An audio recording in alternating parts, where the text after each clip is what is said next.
And this is all a 5 count for stretching and a 10 count for passive stretching.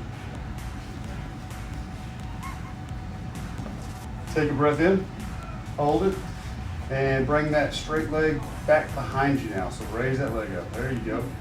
5, 4, 3, 2, 1. Breathe and relax. Give you a breather here for a second. We're going to stretch the calf, and then we're going to go to the other leg. This is way better than it was the first time, though, wasn't it? Way better. It's cute when you're young. Like, I don't think I ever saw you actually breathe a full breath that first time. He's waiting for the hammer to drop, man.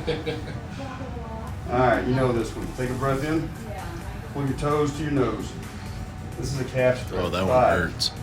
4, 3, 2, 1. Breathe and relax. Give it a little gas. There you go. By him pushing his foot against my hand, it actually helps take some of the pain out of that. That's a rough stretch.